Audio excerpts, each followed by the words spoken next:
It's Friday, March 24th, 2023. Welcome to episode 46, the first episode of spring of the Alameda Postcast, an audio service of the Alameda Post. I'm your host, Scott Peeler. In this edition of the Postcast, a busy city council meeting brings agreements and disagreements on topics ranging from traffic improvements to police recruiting. Tuesday's storm brought high winds, downed trees, lots of work for city crews, and a combination of good news and bad news for our resident bald eagles. Low-cost loans are available if you or your business were affected by this year's storms. A new dispensary opens this weekend with a bit of a twist, and a weekend full of live theater here on the island. These stories and more on this episode of the Alameda Postcast. Our top story: the City Council had a lot on its plate Tuesday. Among the topics, endorsing a design concept for the Clement Avenue Tilden Way project. This is a multifaceted project and includes a roundabout at the Tilden Way Blanding Avenue Fernside intersection. This intersection is a high collision area with cyclists and pedestrians disproportionately represented in accidents. 38% of the incidents involve those groups, despite accounting for only 9% of the traffic. A reduction of lanes on Tilden from 4 to either 3 or 2, depending on the area, and a reduction of the speed limit on Tilden between Broadway and the Fruitvale Bridge. The proposal would bring the limit to the Alameda standard of 25 miles per hour. The Cross Alameda Trail would be extended from the Fruitvale Bridge to Broadway. Combined with Oakland's planned bikeway, this would facilitate bike travel to the Fruitvale BART stop. The plans also call for a one-way Clement Avenue extension between Tilden and Clement, as well as a neighborhood park and a potential third dog park for Alameda.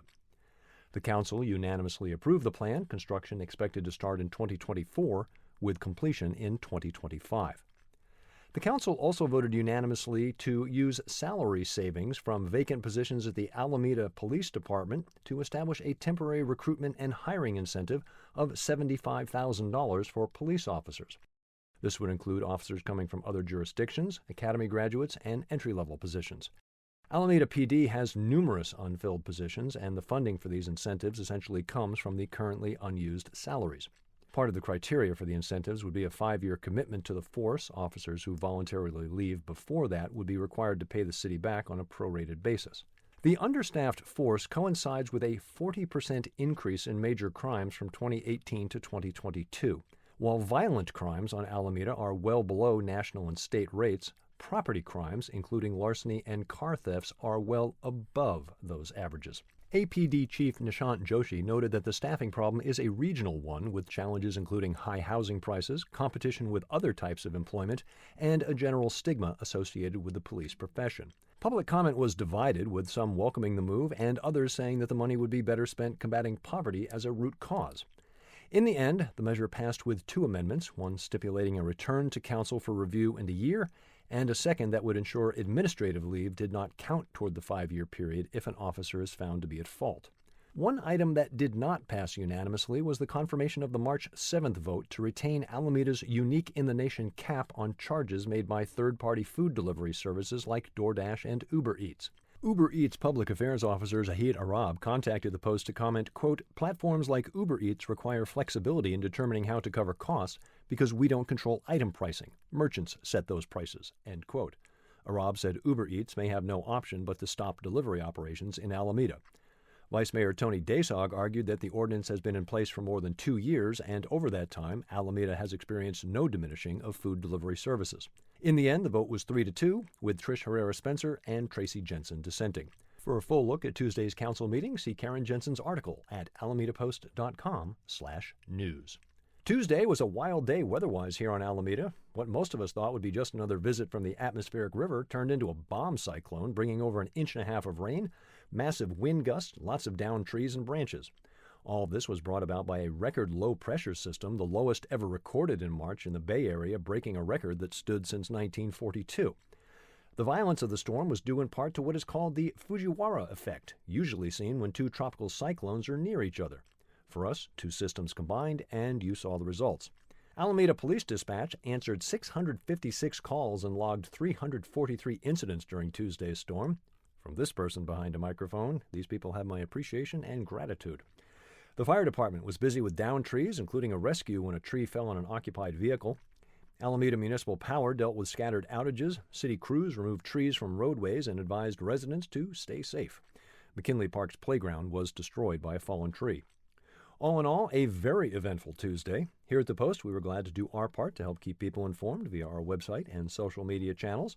We gladly join all our neighbors in thanking all of our city staff, police, firefighters, rescue teams, and emergency workers for keeping us informed and safe during the storm. Check out alamedapost.com/news for a complete wrap-up of Tuesday's aftermath. During the storm, some folks were concerned about our feathered friends at Carica Park. How did our resident bald eagles fare in the storm? The good news is that the eagles and the nest both survived. The bad news is the clutch of eggs was not so fortunate. It appears that the eggs did not make it, although the birds have been seen attempting to mate again, and there is the possibility of more eggs this season. If not, eagles are creatures of habit and may well return next year. If you'd like to get to know more about Big Junior, the female of our nesting pair, Cheryl Nelson Embry of Friends of the Alameda Wildlife Reserve has a great profile of her, along with some excellent photos by Rick Lewis. Find the article at alamedapost.com/features. This year's parade of atmospheric river events has resulted in the Federal Emergency Management Agency including Alameda County in its list of declared disaster areas. While the time to apply for FEMA assistance has passed, the Small Business Administration is offering loans to those affected. These long-term, low-interest rate loans are available to businesses of all size, private nonprofit organizations, homeowners, and renters to repair or replace uninsured and underinsured disaster-damaged property. After registering and submitting the required documentation, you may be eligible for loans of up to $25,000 for physical damage and $25,000 for economic injury. For process details and links, see alamedapost.com/news. If your local business could use a facelift, there's still time to get in on the City of Alameda's Community Development Department Facade Grant Program. These matching grants of up to $15,000 are available to businesses in various areas across the island, including the downtown and Webster District, a historic station area such as Grand Chestnut or Willow, a gateway into the city, and the Naval Air Station Historic District.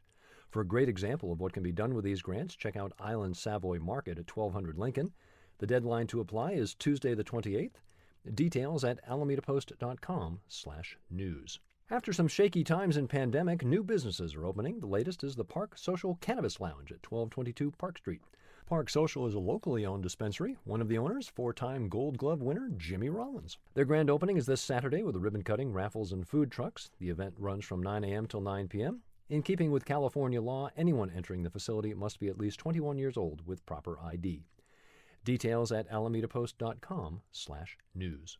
Another local business just expanded its presence on the island. Signal Coffee Roasters' second Alameda location just opened at 2318A Central Avenue, across from the Alameda Theater. Of course, many are still celebrating the rebirth of Ramiro & Sons Taqueria, now known as Taqueria Mi Burrito. Our own Liz Barrett stopped by to take it all in at the grand reopening and filed a great report at alamedapost.com/features. Yours truly took advantage of the return and, strictly in the name of journalism, ordered a burrito on Sunday. I can confirm what Liz reported. The only thing that's changed is the name. The Island Institution remains the same. Another fan? Seagull of Two Birds from Alameda. Check out Seagull's love affair with lunch in the latest cartoon from Brees at alamedapost.com/op-ed. This Sunday, April 2nd, join Dennis Evanosky for Bay Farm Island, BC, before Cowan. The Walking History Tour meets at Tillman Park at 10 a.m. For tickets, visit alamedapost.com/tours. For an introduction, see Dennis's article at alamedapost.com/history. alamedapost.com/events, your source for happenings all across the island. Lots of events to choose from. This weekend, you have your choice of 3 great theater productions. Alameda High School Drama offers the final weekend of the 25th Annual Putnam County Spelling Bee, Friday and Saturday night, with a matinee on Sunday. Gene Kahane provides a lyrical review at alamedapost.com/features. Gene also provides us with a preview of The Lightning Thief, the Percy Jackson musical, which opens Friday at Encinal High and runs through April 1st. Altarena Playhouse opens their run of Ruthless, the musical, the story of a naive 1950s housewife, Judy, and her adorable but sociopathic 8-year-old daughter, Tina. Encouraged by her manager, Sylvia, Tina will do anything to get the lead role in her school play, including murdering the leading lady. Winner of the 1993 Outer Critics Circle Award for Best Off-Broadway Musical, the show runs through April 30th. Again, keep your eye on alamedapost.com/events. Thank you for supporting local news for Alameda. See all the benefits of membership at alamedapost.com/memberships. Remember, you can find us on Facebook, Instagram, YouTube, and Mastodon. Find the Postcast wherever you get your podcasts, or simply tell your smart device to play the Alameda Postcast podcast. I'm Scott Peeler, and I'll be back next Friday with episode 47 of the Alameda Postcast.